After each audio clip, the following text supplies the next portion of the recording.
Indian federation of trade union Delhi राज्य committee की तरफ से आज के संवाद में आप सभी साथियों का हार्दिक स्वागत है, हार्दिक अभिनंदन है। आज का जो विषय का चर्चा है वो मजदूरों के 3 कानून के ऊपर हम चर्चा करेंगे। ये कानून प्राइवेट सेक्टर के या औद्योगिक क्षेत्र के सभी मजदूरों पर, असंगठित संगठित क्षेत्र के सभी मजदूरों पर लागू होते हैं। ये कानून जैसे इसकी मुख्य 3 कानून हैं। ईएसआई है। ईएसआई के अंदर जिस दिन से मजदूर फैक्ट्री के अंदर या इंडस्ट्री के अंदर हो जाता है उसी दिन से यह कानून उस पर लागू हो जाता है। यह कानून प्रबंधक को छोड़ करके सभी भी जितने भी सभी मजदूर हैं वह सभी पे लागू होता है। यह कानून की एक लिमिट है, कम से कम मजदूर का वेतन आखिरी 21,000 तक यह लागू होता है, ईएसआई के रूप में लागू होता है। ईएसआई की कानून की जो सुविधाएं हैं वो बहुत मेडिकल की सुविधाएं जिस तरह से हैं, ओपीडी के द्वारा इलाज के दौरान जो ओपीडी में जो खर्चा होता है उसका फ्री होता है। मजदूर अगर भर्ती हो जाए उसका खर्चा फ्री होता है। मजदूर जितने दिन अस्पताल में भर्ती रहा उसको उसका वेतन मिलेगा, उसके वेतन का भुगतान किया जाता है। ईएसआई में ये भी, ईएसआई के प्रावधान में ये सारी चीज़ें सुविधाएं मिलती हैं।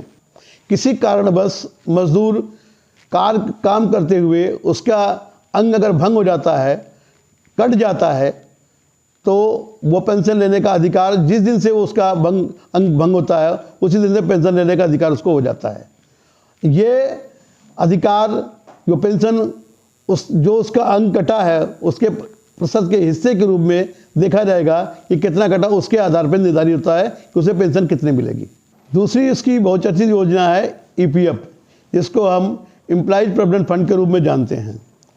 ये मजदूर जिस दिन इंडस्ट्री में जाता है, फैक्ट्री के अंदर काम करता है, उसी दिन से यह लागू हो जाता है। मजदूर का जो वेतन होता है उसके वेतन का 12% हिस्सा उसके अंशदान के रूप में लिया जाता है और 12% का अंशदान प्रबंधक द्वारा भी उसको ईपीएफ के रूप में जमा किया जाता है। यह पैसा मजदूर का, अगर मजदूर उसको निकालना चाहता है उसके ज़रूरतमंद के हिसाब से, तो वो उसके पैसे को निकाल सकता है। उसके लिए उसके बच्चे की पढ़ाई की ज़रूरत हो या उसके घर में शादी ब्याह हो या उसके घर बनाने की ज़रूरत पड़ती है, वो अपने पैसे को निकाल सकता है। इस कानून में 10 साल की सर्विस अगर मजदूर ने पूरी कर ली है तो उसे पेंशन लेने का अधिकार हो जाता है।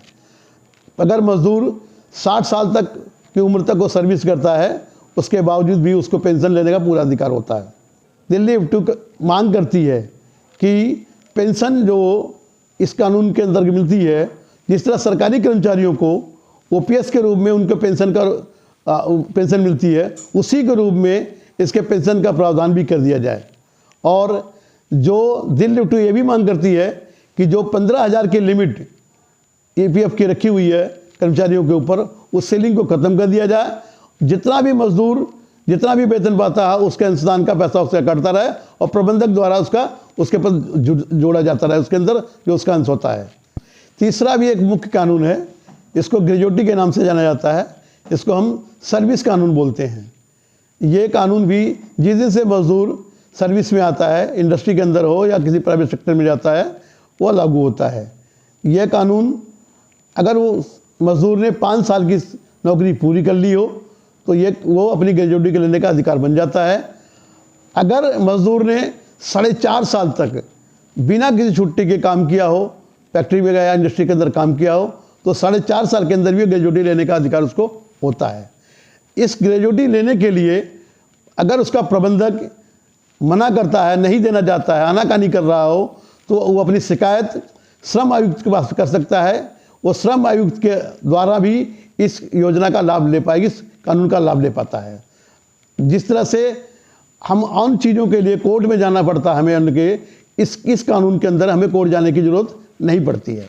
इस कानून में मजदूर का जो 15 दिन का वेतन साल का मिलता है, अगर हम मान के चले उसने 6 साल की सर्विस की हो तो 3 महीने का जो उसका मूल वेतन होता उसके रूप में ग्रेजुटी के रूप में उसको लाभ ले सकता है।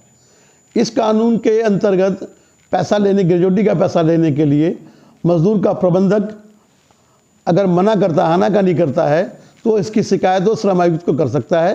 श्रम आयुक्त के द्वारा ही इस योजना का लाभ कानून मजदूर ले सकता है। इस कानून का लाभ लेने के लिए मजदूर को कोर्ट जाने की आवश्यकता नहीं पड़ती है। अगर लगता है कि उसको नहीं दिक्कत हो रही है, उसको नए लाभ नहीं ले पा रहा है, तो हिंदुस्तान में जितनी भी ट्रेड यूनियन हैं उनसे वो संपर्क कर सकता है इसका लाभ लेने के लिए। खासकर दिल्ली F2 के संपर्क में वो आ सक करके इन कानूनों का जो भी उसके ऊपर दिक्कत हो रही है, उसे लागू नहीं होता है, वो लागू करवा सकता है। इन कानूनों को लागू करवाने में जिन मजदूर साथियों को लागू करवाने की ज़रूरत पड़ती है, वो दिल्ली F2 के साथियों के साथ संपर्क कर सकते हैं। हम दिल्ली F2 के 4 साथियों का नंबर इस डिस्प्ले पे हम दे रहे हैं, आप उनसे संपर्क कर सकते हैं। जो भी कानून नहीं लागू हो रहे हैं, हमारे साथियों से संपर्क करके आप इनको लागू करवा सकते हैं। अगर हमारी वीडियो आपको पसंद आई हो तो आप इसको लाइक करें, आप इसको ज़्यादा लोगों के बीच शेयर करें और इसको सब्सक्राइब करें। अगले शुक्रवार तक हम नेक्स्ट वीडियो में आपको फिर मुलाकात होगी। सभी साथियों को लाल सलाम, धन्यवाद साथी।